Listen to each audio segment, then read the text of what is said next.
안녕하세요. 명언 줄게 1분만입니다. 오늘은 나이 들수록 반드시 거리를 두어야 할 5가지 치명적인 인간 유형을 준비했습니다. 그럼 시작하겠습니다.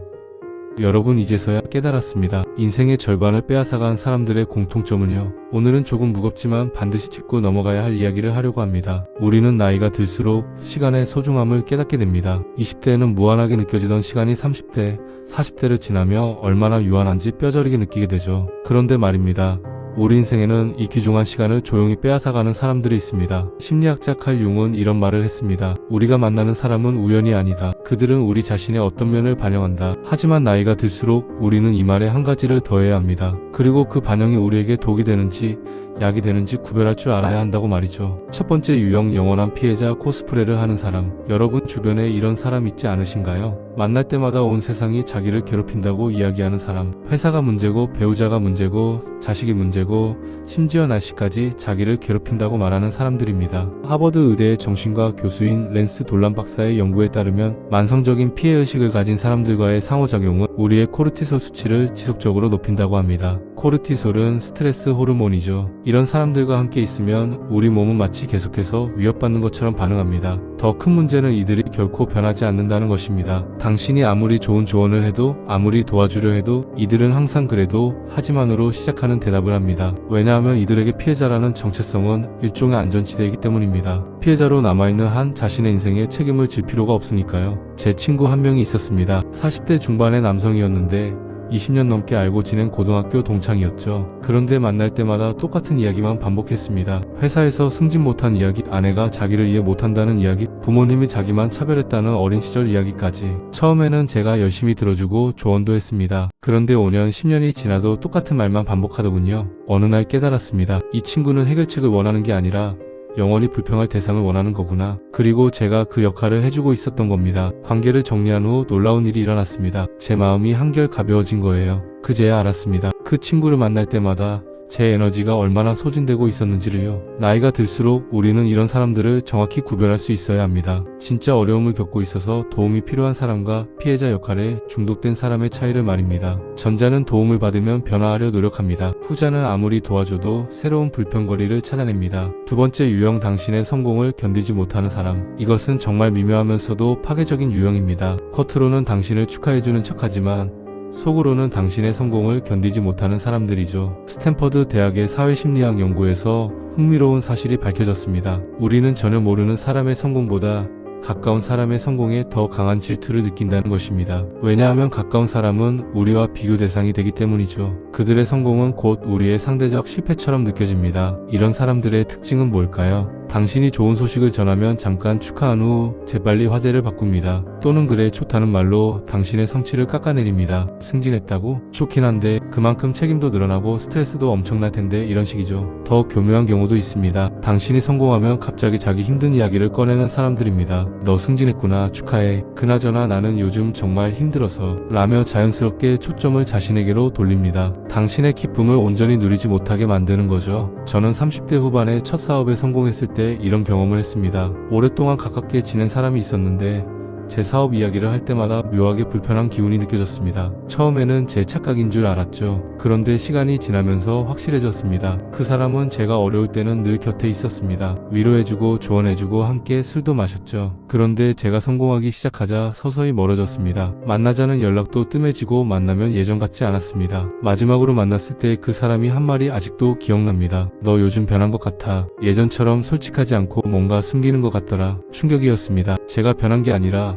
그 사람이 성공한 저를 받아들이지 못하는 거였으니까요. 그 사람에게 제가 필요했던 건 위로받을 수 있는 동반자로서였지 함께 기뻐할 친구로서가 아니었던 겁니다. 나이가 들수록 이런 사람들을 걸러내는 것이 중요합니다. 왜냐하면 우리는 인생의 후반부로 갈수록 더 많은 도전을 하고 더 큰 성취를 이루려 하기 때문입니다. 그때 곁에 있어야 할 사람은 당신의 성공을 함께 기뻐해줄 수 있는 사람들입니다. 세 번째 유형, 끝없이 에너지를 흡수하는 정서적 뱀파이어. 이들은 당신의 시간과 감정을 빨아먹지만 절대 채워지지 않는 블랙홀 같은 사람들입니다. 심리학에서는 이를 정서적 뱀파이어라고 부릅니다. 주디스 올로프 박사는 UCLA에서 20년 넘게 정신의학을 연구한 전문가입니다. 그녀는 저서 정서적 자유에서 이렇게 말합니다. 정서적 뱀파이어는 당신의 에너지를 빼앗지만 그들 자신은 그 사실을 인식하지 못한다. 그들에게 당신은 무한한 에너지 공급원일 뿐이다. 이런 사람들의 특징은 명확합니다. 첫째, 대화가 항상 일방적입니다. 그들은 자기 이야기만 하고 당신의 이야기는 듣지 않습니다. 둘째, 만나고 나면 항상 지칩니다. 마치 마라톤을 뛴 것처럼 기진맥진해집니다. 셋째, 그들은 항상 위기 상태입니다. 어제는 연애 문제, 오늘은 직장 문제,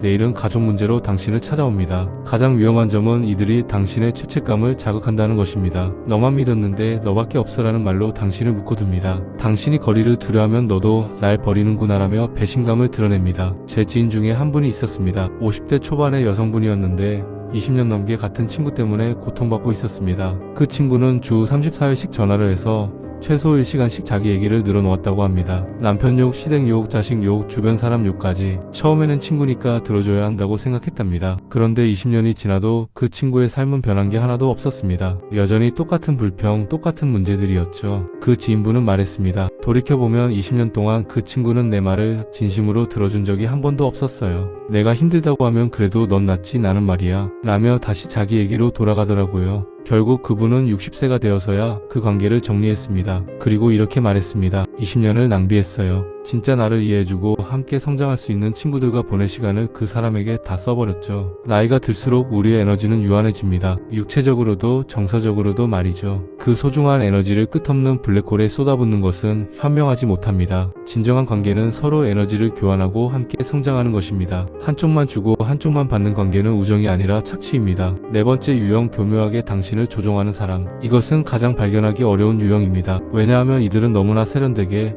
당신이 눈치채지 못할 만큼 교묘하게 당신을 조종하기 때문입니다. 조지 사이먼 박사는 양의 탈을 쓴 늑대들이라는 책에서 조종적인 사람들의 특성을 분석했습니다. 그에 따르면 이런 사람들은 직접적인 공격 대신 은밀한 전술을 사용합니다. 죄책감 유발, 가스라이팅, 선택적 무시, 수동 공격성 등이죠. 예를 들어볼까요? 당신이 주말에 쉬고 싶다고 하면 그래 너 편한 게 제일 중요하지라며 은근히 이기적인 사람으로 몰아갑니다. 당신이 다른 친구와 약속이 있다고 하면 요즘 나한테는 시간이 없나 보내라며 서운함을 표현합니다. 당신이 자기 의견에 동의하지 않으면 넌 항상 내 말을 오해라며 오히려 당신이 문제인 것처럼 만듭니다. 더 무서운 것은 이들이 당신의 현실 인식을 왜곡한다는 점입니다. 분명히 그들이 한 말인데 난 그런 말 한 적 없어 라고 잡아댑니다. 분명히 약속을 어긴 건 그들인데 내가 잘못 이해한 거야 라고 말합니다. 이렇게 반복되면 당신은 점점 자신의 판단을 의심하게 됩니다. 저는 40대 초반에 비즈니스 파트너로 이런 사람을 만났습니다. 처음에는 정말 좋은 사람으로 보였습니다. 배려심 많고 협력적이고 이해심도 깊어 보였죠. 그런데 시간이 지나면서 이상한 일들이 벌어지기 시작했습니다. 중요한 결정은 항상 제가 하게 만들었습니다. 그러다가 그 결정이 잘못되면 그건 내가 결정한 거잖아 라며 책임을 회피했죠. 제가 문제를 제기하면 넌 너무 예민해, 넌 피해의식이 있어 라며 오히려 제가 문제인 것처럼 만들었습니다. 주변 사람들에게는 저를 굉장히 칭찬했지만 둘이 있을 때는 은근히 제 능력을 폄하했습니다. 결정적인 순간은 큰 프로젝트를 마무리할 때였습니다. 그 사람은 거의 참여하지 않았는데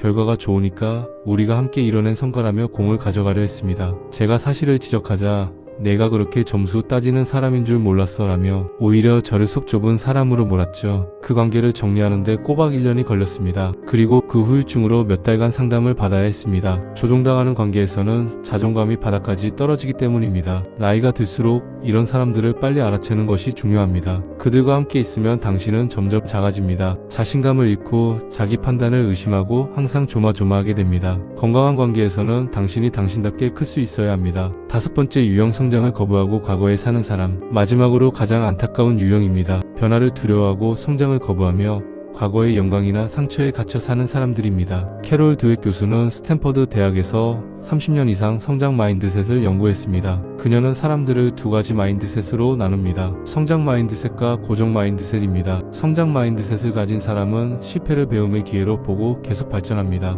고정 마인드셋을 가진 사람은 변화를 위협으로 느끼고 현재에 머물려 합니다. 문제는 나이가 들수록 고정 마인드셋에 빠지기 쉽다는 것입니다. 나이가 이렇게 됐는데 뭘 더 배워, 이제 와서 뭘 바꿔, 옛날이 좋았지라는 말을 달고 사는 사람들 말입니다. 더 큰 문제는 이들이 당신의 성장도 방해한다는 것입니다. 당신이 새로운 도전을 하려 하면 그거에서 뭐하게 실패하면 어쩌려고, 지금도 충분히 좋잖아 라며 제동을 겁니다. 당신이 공부를 하려 하면 이 나이에 무슨 공부냐고 말합니다. 당신이 새로운 취미를 시작하려 하면 돈 낭비 아니냐고 합니다. 이들의 진짜 문제는 무엇일까요? 그들은 당신의 성장이 두렵습니다. 왜냐하면 당신이 성장하면 자신이 뒤처진 것처럼 느껴지기 때문입니다. 당신이 변화하면 관계도 변할 수 있다는 두려움도 있습니다. 그래서 무의식적으로 당신을 자기 수준에 묶어두려 합니다. 제 고등학교 동창 모임에서 이런 일이 있었습니다. 우리는 모두 50대에 접어들었는데 모임 때마다 하는 얘기가 똑같았습니다. 고등학교 때 얘기, 20대 때 얘기, 그때는 좋았다는 얘기. 30년 넘게 같은 얘기만 반복했죠. 그러다 한 친구가 50대에 대학원에 진학했습니다. 평생 꿈꿔왔던 공부를 하겠다며 도전한 거죠. 그런데 다른 친구들의 반응이 충격적이었습니다. 미쳤냐? 가족 생각은 하냐? 그 돈으로 애들 먹을 거 사주지라며 비난 일색이었습니다. 그 친구는 결국 동창 모임을 나오지 않게 되었습니다. 그리고 3년 후 석사 학위를 받고 관련 분야에서 새로운 커리어를 시작했습니다. 지금은 정말 행복해 보입니다. 반면 그를 비난했던 친구들은 여전히 술자리에서 과거 얘기만 반복합니다. 나이가 들수록 우리 주변에는 두 가지 부류가 생깁니다. 계속 성장하고 도전하는 사람들과 현재에 안주하며 과거를 그리워하는 사람들입니다. 당신이 어느 쪽과 시간을 보내느냐가 당신의 50대, 60대, 70대를 결정합니다. 여러분, 그들과 함께 있으면 당신은 점점 작아지고 지치고 본래의 당신이 아닌 누군가가 됩니다. 인생의 후반부로 갈수록